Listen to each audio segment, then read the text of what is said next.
You're listening to the Armchair GM Sports Network.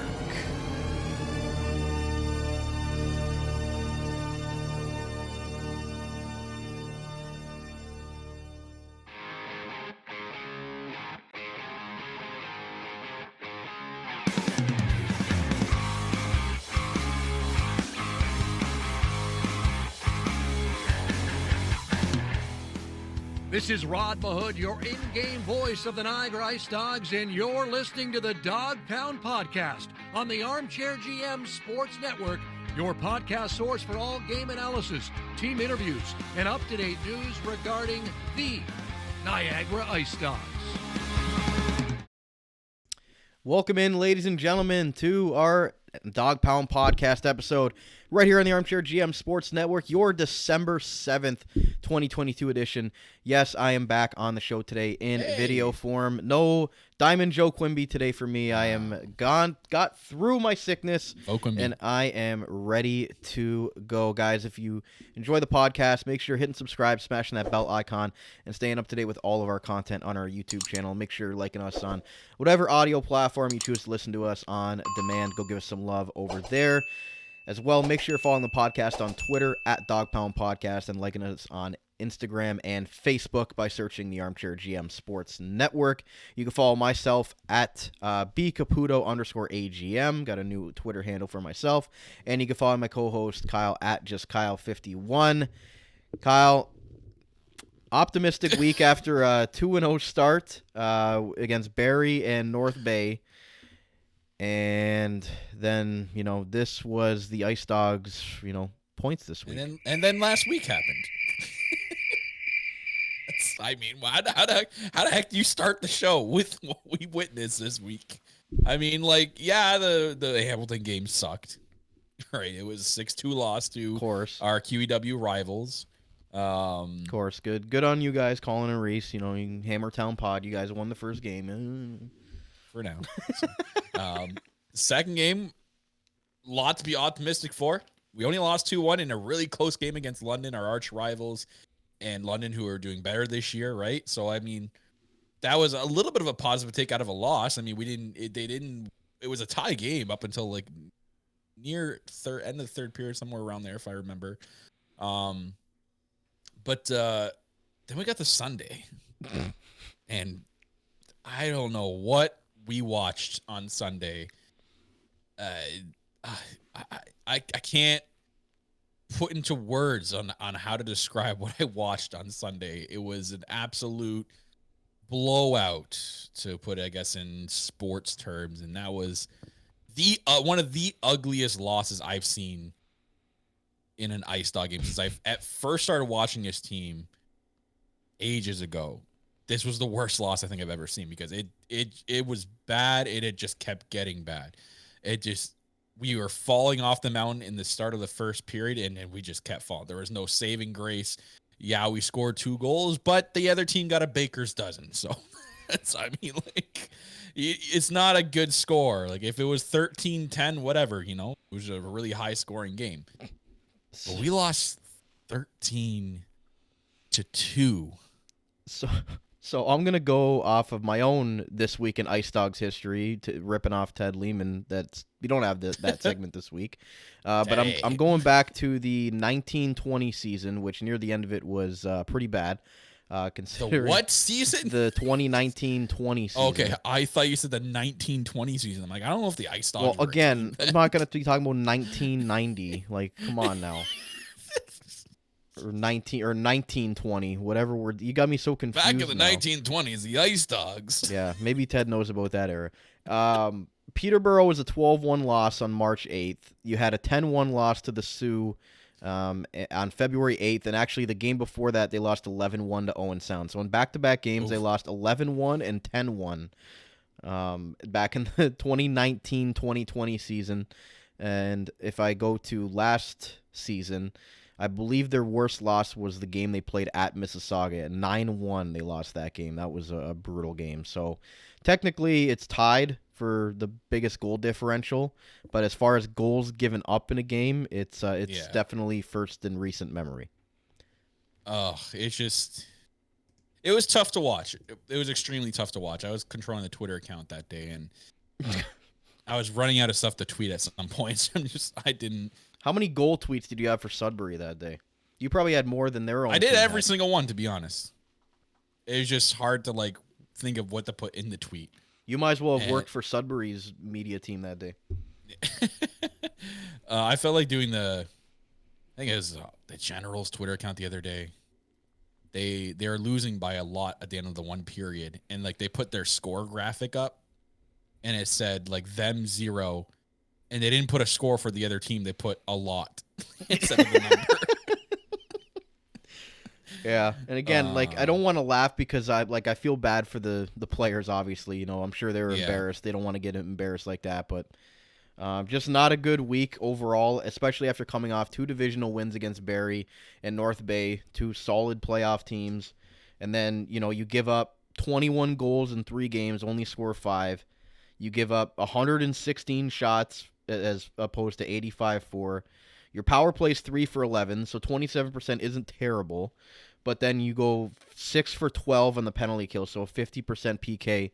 You're not going to win many games. And I understand that Sudbury was technically 5 of 6, so that stat, you know, was really inflated by that game alone. But that overall, was a tough game penalty-wise because you could tell there's a lot of frustration on the players from that game and the score being run up. So they're taking a lot of penalties. I mean, some penalties were a little on the weaker side, but regardless of that, it's not good. 50% penalty kill is not good whatsoever. And, you know, that's also a tough schedule this weekend for the Dogs. They went from playing in London Friday, having to go back, but then a 2:00 game on a Sunday. They're not going to London on the Saturday. They're not going to Sudbury on the Saturday. They're traveling in the morning on a Sunday. That's rough. That's from here, especially on a bus. In a car, you could probably make Sudbury in 4 to 5 hours. You're adding an hour or two with a stop to a bus trip to Sudbury. So, like, that's a long bus trip. Yeah. From the morning they had to leave up until having to get to the rink, get warmed up, get into gear, and get into the game at 2:00. So that's extremely tough to do. I don't care how much of a professional athlete you are. That's rough. And these are kids. These are teenagers that are 17, 18, 19, right? So that's it's not ideal. So a rough schedule patch that led, you know, ultimately to a crushing defeat. Yeah, bus legs is all I'm going to say about that. That's basically what that is. Guys, we're going to get into later in the show. Again, we don't know how long the show is going to be today. We don't have a lot of exclusive content this week. We do have an interview that Ted Lehman, voice of the IceDogs, with Ryan Kuwabara, the new head coach, kind of an introductory conversation with him. No post-game and no interviews because I was sick last week, so I wasn't able to go to the game in Hamilton, and then they were on the road the last the 2 games on the weekend. So, Kyle, is there anything you want to talk about, you know, generally from, you know, what we saw? I mean, we can pull up, you know, the stats right now, but it's pretty ugly. Yeah, I mean, the Bulldog game, the 6-2 loss, it did look good after the first period. The IceDogs, I thought, played an incredible first period. They're out shooting him at one point. They ended up coming back in shots and tying 13-13. But I think it's just the Bulldogs. They have a few players that they're just a grindy team, and then when their grindy players get into a rhythm, it's really tough to stop. And it all started with them scoring 49 seconds into the second period to kind of set the tone for the period. And, you know, you got players on that team like Grushnikov and Logan Morrison and Florian Jackeye and Avery Hayes, who are just, you know, that's that whole team right there. Like they control the game and they'll make you pay for it. And, you know, the IceDogs kind of took the pedal off the gas, and it ultimately paid for them. They were outshot 17-9 in the second and 15-2 in the third period, which was a horrible stat line. But I think the problem with the Bulldog game is just they didn't play a full 60. They had the energy and momentum to do it. They just, you know, it's one of those things that we're kind of seeing a kind of a trend with this team that they don't play a full 60. Like Daniel Fitzgerald has mentioned it. former interim coach, Jeff Angelides, who's now one of the assistant coaches, said it as well. So that's the one thing this team needs to work on, is to play a full 60-minute game. The London game was very, very close. So, I mean, like I said in the beginning of the show, the London game is, I guess, some sort of light in this darkness, this dark week, because it was an extremely good game. It was very, very close. The first period was a defensive game. There's only 8 shots total, and the IceDogs outshot them 5-3 in the first period. And you got the second period, which was pretty even. Both teams got a goal each. And in a very, very close third period, which, you know, it led to London getting a goal halfway through the third period. Garbage goal, by the way. Just want to point that out. It was... Went off of somebody and got past Flores, or got past Rosie. I have no idea. They awarded this guy the first star for doing... Like, what? Like, come on. This guy gets the first star because he scored a garbage goal for the winner. Like, it was bad. Yeah. But anyways, again, you can take some positives out of that game. They outshot probably should. They outshot them. Exactly. We outshot them, and the game should have gone to overtime. Let's be real. That goal should have never gone in. It was a fluke. And, you know, next time the IceDogs play, I actually don't think they play London anymore this year. So I think that's it. They got lucky, but... and then, you know, Sunday happened. Yeah, but they know they played a good game on Saturday. Like, even in a loss, I felt good coming out of that game. Like, they really showed a lot. Going to London's not an easy place to go to. I mean, it's, you know, a rocking barn. It's, you know, it's one of those teams that everybody looks up to in the London Knights, even though they've had a couple of down years. They're still a solid program. They're second place in the Western Conference right now. They're no pushover, and the IceDogs literally were a bounce away from at least getting that game to overtime, if not having a chance to win it. So I was completely content with the 2-1 loss in London. Obviously, you want to come away with 2 points, but for that team to have a game, put together a road game like that was, you know, spectacular. The fact that they outshot somebody as well. But as far as individual performances, Kyle, you know, 5 guys had 2 points this week. Keane, Waddick, Themis, Micho, and Sirazati. But other than that, nobody else really, you know, stood out as far as like a catalyst, because, you know, they just need 2 of those 3 games were kind of washed.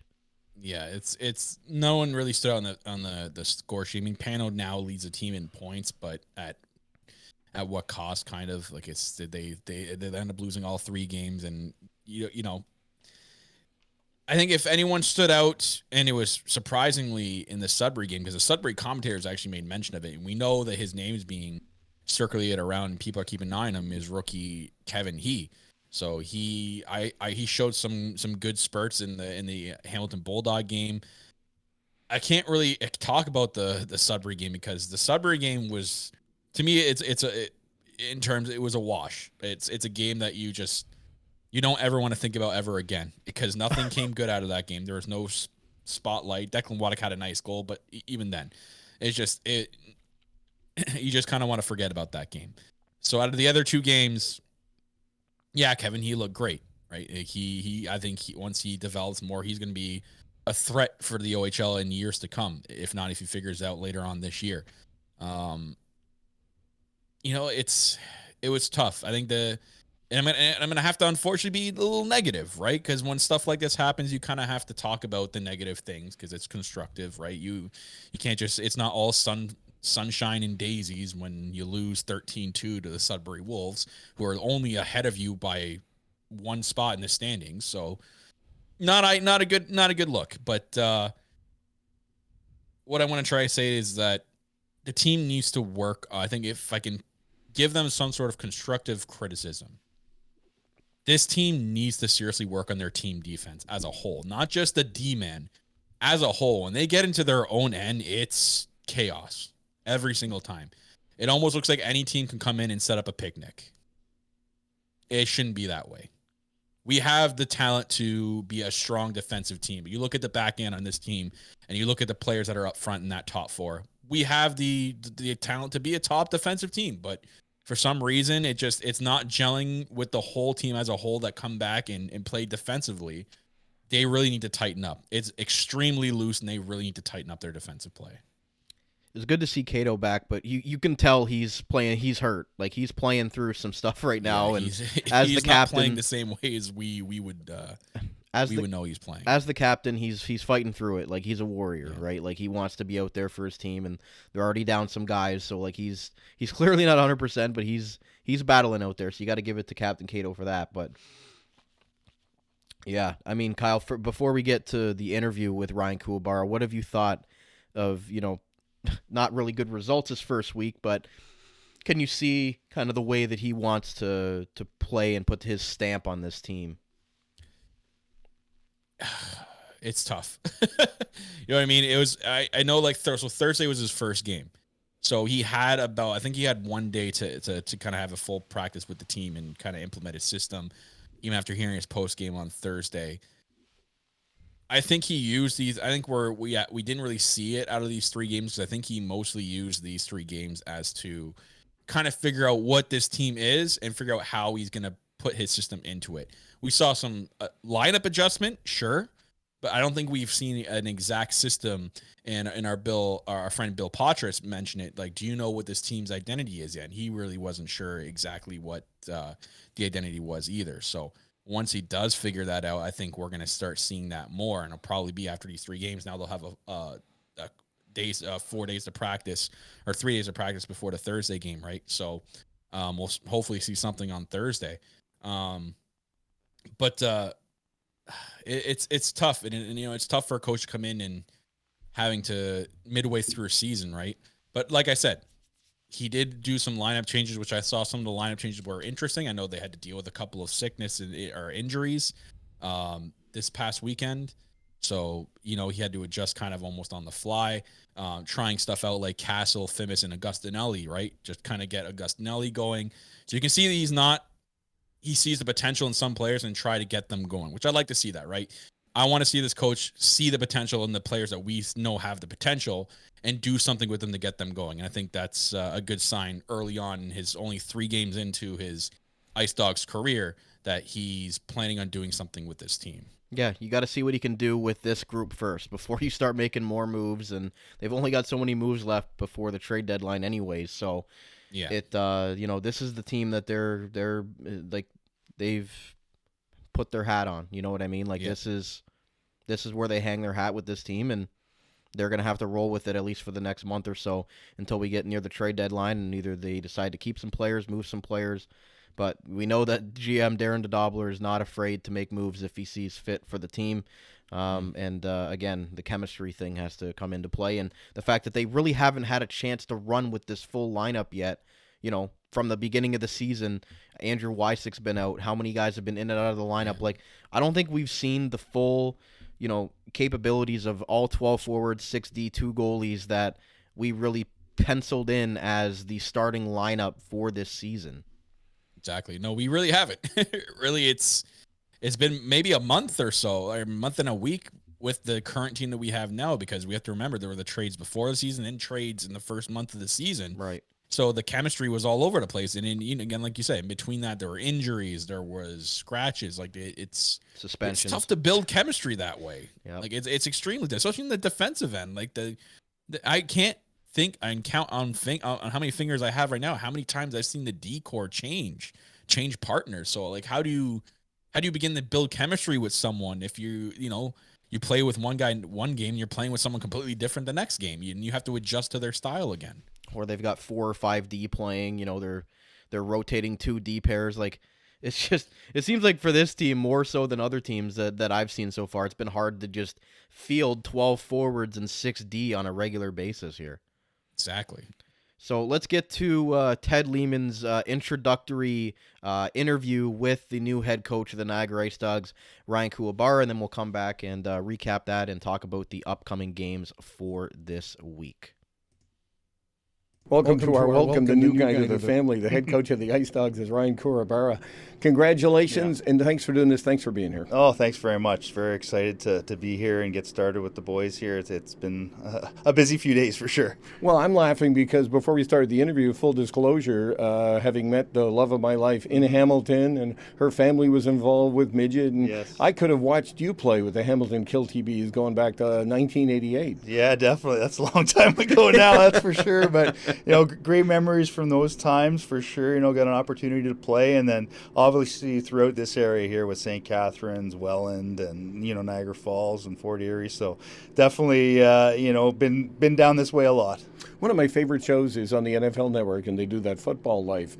We could do a show on you because what a hockey life, because from there to the Ottawa 67s, and of course the winningest coach ever in Mr. Kilray. What was your experience like there? Yeah, it was an unbelievable one. At the start, I wasn't sure if I wanted to go. I was, contemplating the school route, so that was important to me. So I ended up leaving after 48 hours, and then, they ended up, the owner and the mayor flew in to kind of sweet talk me to come back. But, at that point, I think I'd made a decision that's the OHL was where I wanted to be. And then, just being there with Killer, obviously, a great coach, great man, and a lot of the traits that he's passed on from his coaching days, I still kind of use today, which is probably more of the hard-nosed aspect of it for sure. But just great time there. Ryan Kuwabara is with us.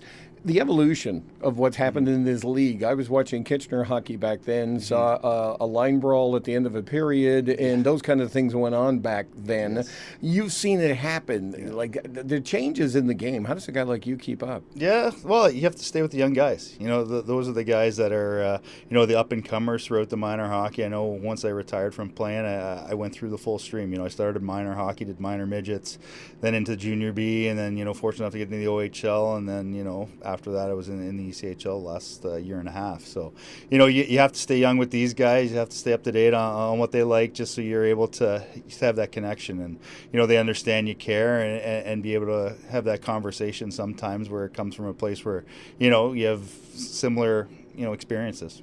Coach, good friend of mine, Chuck LaFleur, has an autographed Ryan Kuwabara card from your days with the Ottawa 67. He got it when you won Coach of the Year with Ancaster. Right. What were the memories like with that team? Yeah, it was great. You know what? That was my first foray into junior hockey and experience and how how it does work. And at that time, it was it was difficult. It's a lot different now. I think a little bit easier, but the grind of the day-to-day aspects of the operation part is definitely tough when you're both the GM and the head coach. But great experience there. I had some great players come through, and it was nice yesterday after I the announcement of the job that had those guys reach out. So you made a connection with those guys, and you made an impression on their life. So that was pretty special. Hard to believe my friend with a name like LaFleur is a Leaf lover and a Hab hater. So he's forgiving you for being a second round pick at the Canadiens. Yeah. What was the AHL experience like? Yeah, it's tough. It's a tough league. There's a lot of good players. At that time there, they had probably 2 or 3 NHL contracted guys that were down, and then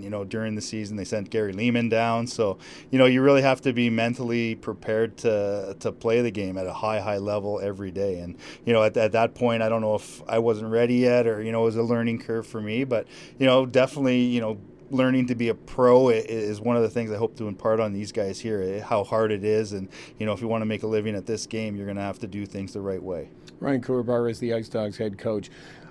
AHL, ECHL, you've been involved in both of them, and it's been said just because you're good enough, you may not get through the ECHL. That's different physicality, isn't it? Yeah, it's so skilled. Like, I was surprised when I first went down last year that how skilled it really was. When I played in the league, it was probably a little bit more rough and tumble, but to see those guys there, like last year I think we had 3 maybe NHL contracted guys, 2 or 3 American League contracted guys, so there's a high level of skill there. The American League and the NHL teams wanting those guys to get games, to get experience, because they eventually want them to play in Pittsburgh. So it was for me a great learning experience, and just to see the speed of the pros, it's definitely a little different than the OHL, but like I said, I want to impart that knowledge on these guys that are here to make them be able to have some success at the next level. Can't let this one go without asking about Japanese professional hockey and the experience internationally.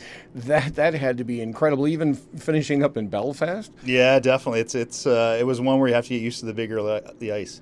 That's a huge part of the game there. You know, you can't be diving all over the place because guys are so skilled there. They just move it around you. So just, you know, for your knowledge of the game, I think it was a great experience for me. But, you know, on the other part, just to be able to see both, you know, being in Belfast and being in Japan, just two different cultures helps you, I think, as a human, just be a, you know, a better person because you get a different point of view.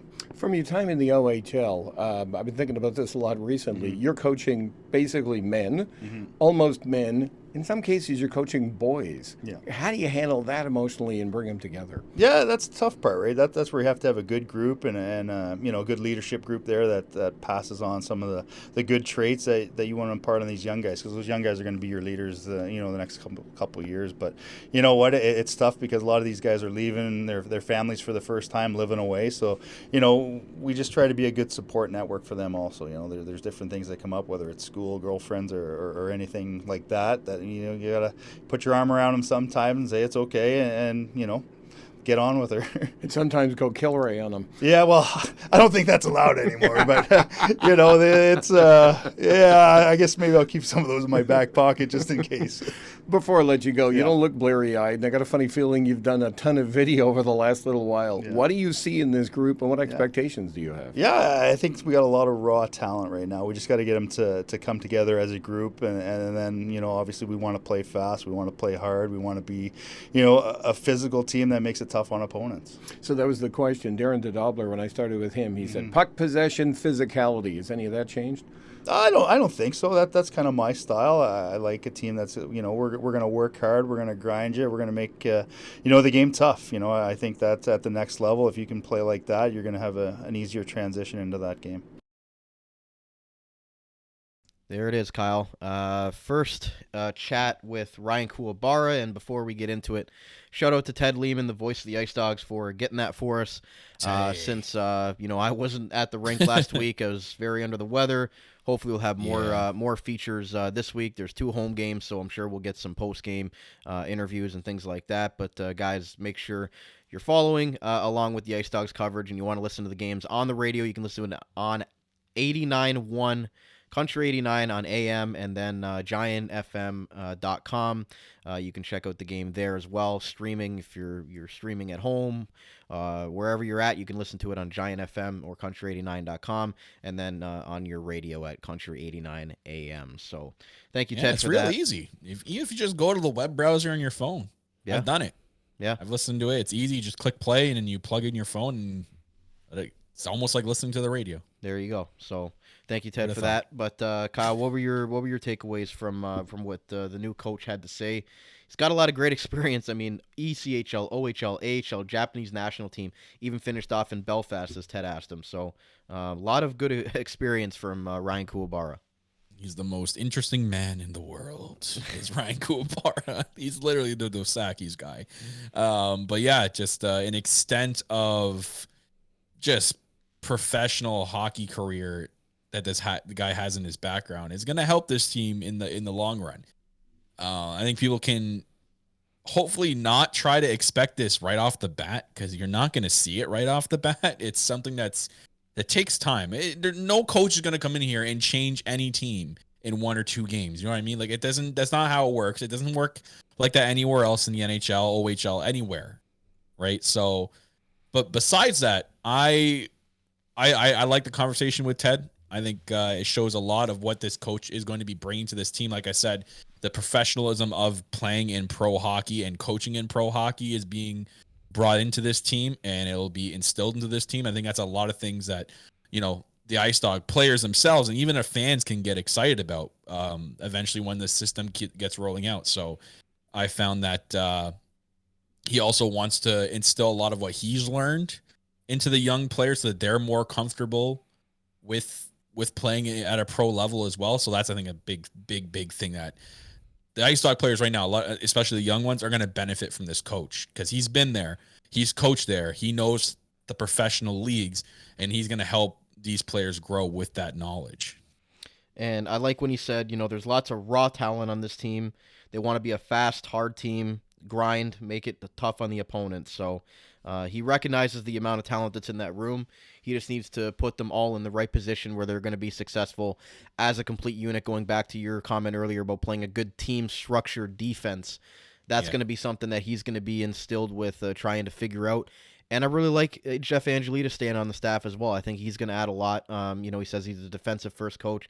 Hopefully he can help out in that area as well. So I really like the way that this coaching staff is rounding out, and just hopefully they can get the guys, motivated and to buy in. That's the Exactly. The biggest thing is to get people to buy into your system. And hopefully Ryan Kuwabara, after having a full week of practice here, having a growing pain week here, can finally get things going, because it's hard on the players when they've had so many different head voices, Coaches.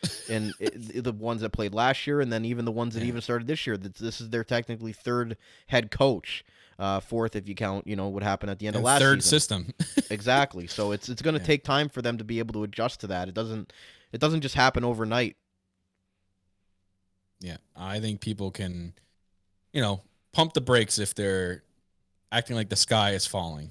Yeah, we've hit a rough patch. It's a rough beginning of the year.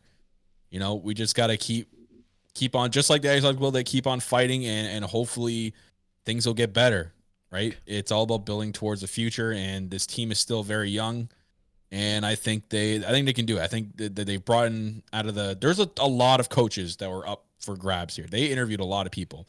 So I think Darren did pick, and I guess Wes and whoever was in charge of bringing him in have a good pick here with Ryan. I think they made a good pick with him. I think they've obviously done their due diligence. Yeah, and I think he's gonna do well. I think he's gonna bring, again, a lot of, like what I said, his professionalism, his career, everything that he's done in his hockey career to instill in these players. I think is going to be a big factor for these players right now, especially a lot of the rookies right now, right? There's a few on the team that's their first year in the OHL. Some of them, their second year. Technically, you're still a rookie, right? So I think this is going to be a really big signing for the IceDogs with this head coaching. And you can tell in that interview that he said some things that a lot of us can get excited for. So I'm excited. Again, it's going to take some time. The biggest thing, right? Like I said, nothing gets happened.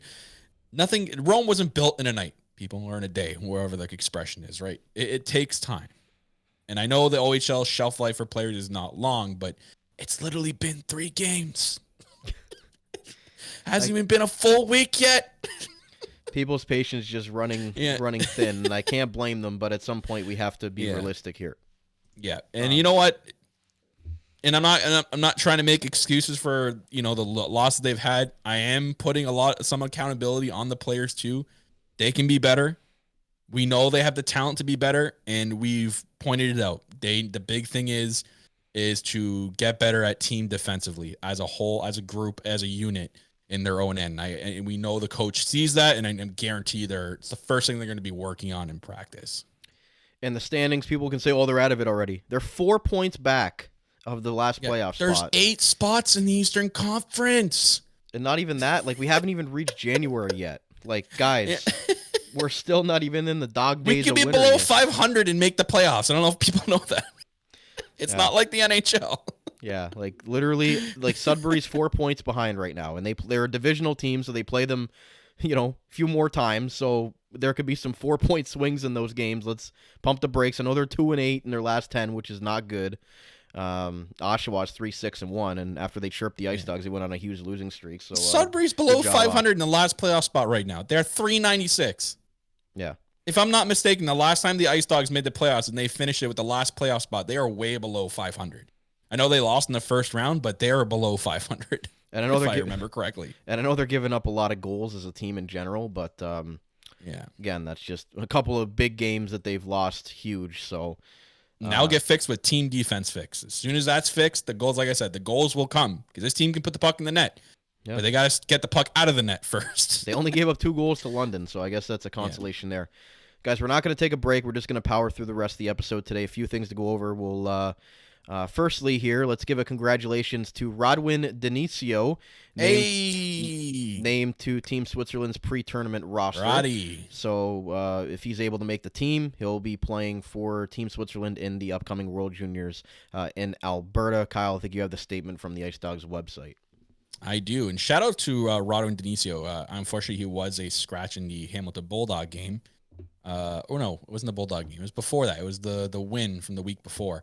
But I got to meet his parents, and I gave his parents a calendar because they went to those calendars. Really nice people, and it was a pleasure meeting Robbie. How about and that his drip he parents. was wearing too? Oh my goodness! Oof. I don't know if Man, I don't know who had a better outfit on, Mr. Denicio or Rodwin himself, but either way, They're styling and profiling, Oh. if I can quote the great Ric Flair. they put us to shame. Yeah. Yeah. But anyways, from the Niagara IceDogs website, 3 OHL players are among the 28 named to Switzerland's prelim roster for the upcoming World Juniors that are going to be this year in Moncton, New Brunswick, and Halifax. Excited. I always love the World Juniors. We're big World Junior guys here. I thought it was in Alberta. That was my bad. I messed that one up. It's all right. Mississauga Steelheads goaltender Alicio Biglieri. I don't know how to say that guy's name. I apologize. Joins Blue Liners Brian Zanetti of the Peterborough Petes and Rodwin Denizio of your Niagara IceDogs on Switzerland's pre-tournament roster.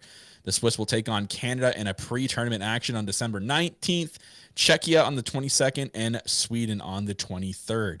Zanetti, skip over to Denizio. Denizio was also part of Switzerland's summer World Junior squad, appearing in 5 games. He was the IceDogs 18th overall pick in the 2021 import draft. Switzerland is coming off 8th place finish in this past summer. Their tournament gets underway on December 26th on Boxing Day, and they're going to be facing Finland. So if Rodwin makes the team and you guys need to wake up and watch the World Juniors on Boxing Day, make sure to watch Switzerland and Finland and cheer on Rodwin Denizio. Good stuff there. So congratulations to Rodwin. And whenever they do, he does leave for camp. We'll see what the IceDogs do on their defense, which again they've had to scramble all year, so it'll probably just be like nothing for them if they're missing a D here or there. But good job on Rodwin Denizio, and we'll see how he does for Team Switzerland. Best of luck to them, except when they play Canada. But we'll digress from that. Kyle, we'll finish off with looking ahead to this week. Another 3-game week. Luckily, 2 home games for the Niagara IceDogs. You got 60s night on Thursday against Kingston, which is Ted's favorite era probably in the 1960s. I wasn't born then. Yeah, we definitely were not born in the Stone Age. But it's 60s night in Niagara for the Kingston Frontenacs game. Then they're in Kitchener on Friday, and Kitchener right now is sitting last place in the Western Conference. And then they're back home for another Central Division matchup between with the Mississauga Steelheads, who are right now in a free-for-all. They're 2-6-2 in their last 10, but they're still sitting 4th place in the Eastern Conference.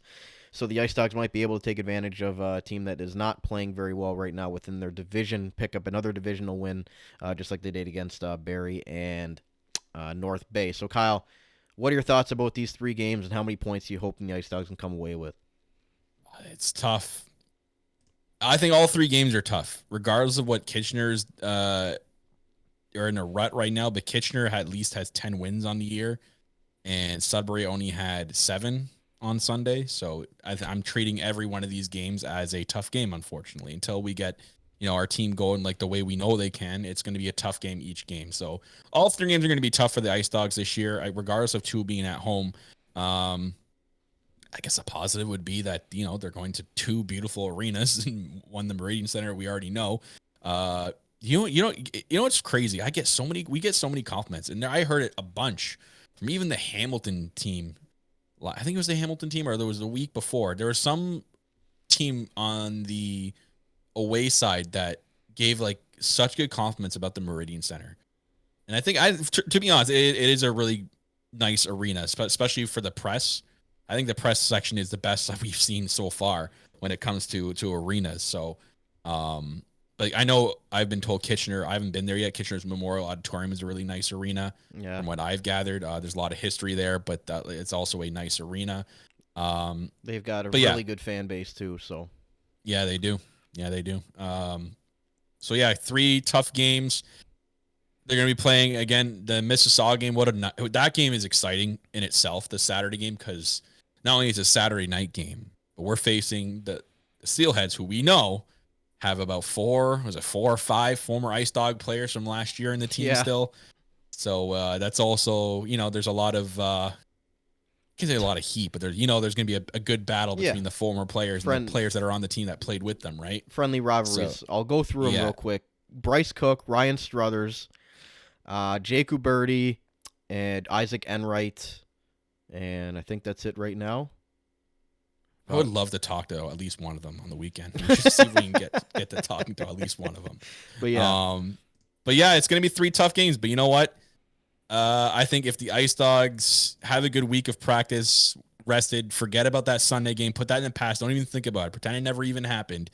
They have the ability to get some wins here, to get back into the W column. You know what I mean? Like they need to start somewhere. It's not just one week you're going to win, you're back in the losing streak. They got to get on the consistency train. There you go. I can say that correctly.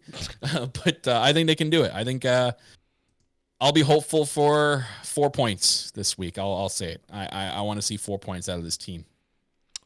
Yeah, Kitchener right now is last place in the West, but technically they're 4th last. They'd be ahead of 3 teams in the East, even though they're last in the West. They'd be ahead of Sudbury, Oshawa, and Niagara. So again, they're in last place in the West, but not as bad as you might think. And then the Kingston Frontenacs are 12-12, 1-1, so they're basically at a 500 team right now. And the Mississauga Steelheads, like I said, are in a free-for-all after a great start. It's crazy. I'm looking at the conference standings. From last place in the West to first place, it's a 16-point difference. Yeah. From last place in the East to first place in the East is almost a 30-point difference. It's 27 points. That's insane. And that's Niagara to Ottawa. But yeah, then if you Ottawa is just running away with the season right now, 21-4. My God. And then Crazy. Saginaw is first place in the West, and last place is Kitchener, and they're only separated by 16. So a lot of parity going on in the West. So if you think Kitchener, because they're in last, is going to be an easy game, it's not. Let's not say any game is going to be an easy game for the Ice Dogs, because it's not. The way that they're, they got to pull themselves out of this. And like I said, I'd be hopeful for 4 points as well. I think that hopefully they can take advantage of Kitchener. I know it's technically 3 games and 3 nights, so it's not going to be easy because, they play at home, then they go on the road to Kitchener, they come back. So 3 games and 3 nights is never easy. But you're hoping that, they can have good showing on Thursday, set them up nicely for Friday, and then coming home Saturday for that big divisional matchup against the Mississauga Ice Dogs, if you want to count all the former dogs that they have on the team, and a divisional matchup, and Mississauga's struggling right now. So I think that would be right for Niagara to have a get-right game. And you know what? If they have a good week this week, you're going into the week after, you're playing Sudbury, the only game you have the week after on Saturday night. You're playing Sudbury again to get that revenge, and then it's a Christmas break. Yeah. Wouldn't that be sweet if they have a good week this week? You're at home right before the Christmas break, Saturday night, and you get revenge on the Sudbury Wolves before you go on a Christmas break. It can't be set up any more beautifully than it is right now for the Ice Dogs. Next 4 games are at home, or next 3 of the 4 games are at home, and a chance to really bounce back from a crushing defeat. The time is now, to be honest. And 2 more divisional games, and 1 against a team that you just got waxed by. So we can talk about that next week, but like you mentioned, 4 games before the Christmas break, you'd hope that they'd at least go into that with a 2-2 record and at least build some momentum going into the new year and really the second half of the season, I guess you could say. Yeah, exactly. Anything else before you wrap up? Not exactly. I mean, guys, regardless of how the team's doing, it's always fun. We like to say it every episode. Get down to the Meridian Center. Come have a great time. Even on the Thursday nights, the Ice Dog players really feed off your energy. And we saw that in the 2 wins last week or 2 weeks ago. So, do yourself a favor, whatever you have to do, clear your schedule, get down to Meridian Center, come watch some exciting hockey, and come watch and support the Niagara Ice Dogs. They really, again, like I said, they feed off your support. So, do what you can. Even the special nights are fun too. I really wish the 16 night was actually on a Saturday. I think that would have probably made the most sense. But anyways, other than that, I'm excited about this new coach, Brandon. I'm hoping some good things out of Ryan, and we'll see how he implements his new system and how he does with this team going forward. Yeah, and I can't wait to finally actually chat with him because I feel like I've been gone for a month, and it's only been a week. But I've seen him like 3 times already. Yeah, so now that I'm back and healthy again, we'll definitely get some more features for you guys going into next week. And we'll figure that out from there. But guys, hopefully you enjoyed this installment of the Dog Pound podcast. Make sure you're hitting that like, smashing subscribe, and smashing that bell icon for all updates on videos that get released on the YouTube channel. And give us some love on whatever audio platform you're listening to us on demand. Make sure you're following us at Dog Pound Podcast and liking us on Facebook and Instagram at the Armchair GM Sports Network. And once again, this has been another installment of the Dog Pound podcast, the official podcast of your Niagara Ice Dogs. For Kyle Lakett, my name is Brandon Caputo, and until next time, go Dogs go, and we'll talk to you guys again next week.